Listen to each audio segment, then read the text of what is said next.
you're here today and you're gone tomorrow and you're forgotten the next day.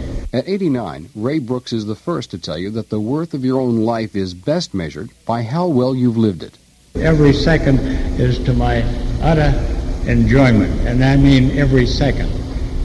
And that is said with some degree of humility and humble way, and let's put it on the line further, that I have had this charmed life, and to this second again, I am still having a charmed life.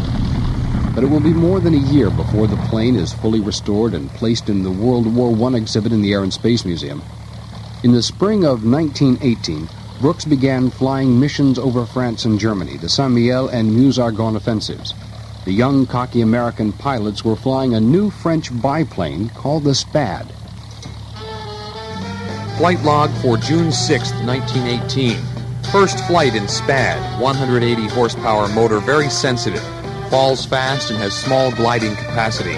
Tried various stunts, goes 110 miles an hour. Machine tends to spin easily, not put together very well. Loosely constructed and needs attention. Immense diving capacity. Gauges keep one busy in cockpit.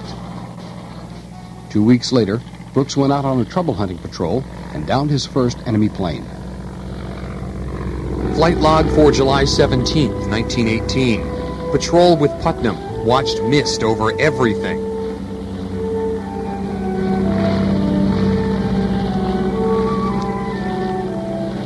Got a piece of shrapnel in tank and another just behind shoulder in fuselage.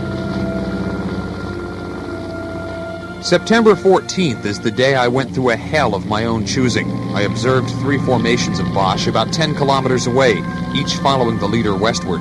All were the latest type Fokker D7s. I looked around to see if there were any other Spads with me, but no Spads did I see.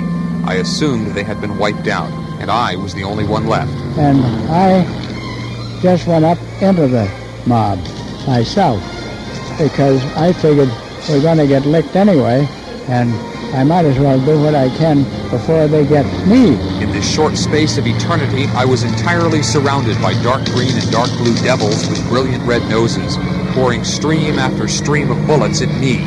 I counted 9 red noses in a brief glance, from left to right, back, above, below, everywhere. And I did what I could to get what I could. I even tried to ram a German. I don't know how I got out of it alive. I did things with my Spad that I had never been taught to do, and I never thought could be done. I was pursued by one lone D7 red-nosed Fokker who didn't like what I'd done. And he started shooting at me close enough so that his bullets were coming directly at me. My right gun stopped. A bullet whizzed just before my eyes. Suddenly, one came down on my tail, and he had me dead to rights. I swung around and ran right at him, firing a short burst as I went. I tried to crash us both, but he zoomed over my head. I turned again. Suddenly, another fellow came at me from the right, and he swooped down in front of me not 50 feet ahead. And it turns out that I could outdive that bastard. I shall never forget the upturned face of that fine-looking German as I pulled into a stall and then went down at him. I shot him.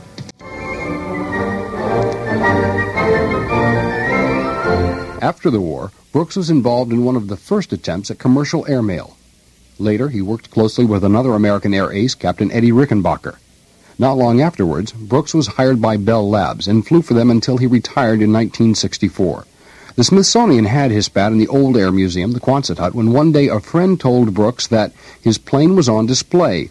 He went to see if it was, and it was true, and he promptly climbed in. The guard was fit to be tied until Brooks told him that the plane was the one he flew during World War I. That began a long and fruitful relationship with the museum. Last week, he had another opportunity to be near his old plane. He sat in front of its skeletal frame and remembered the golden age of flight. Nick Clark, 88.5 FM.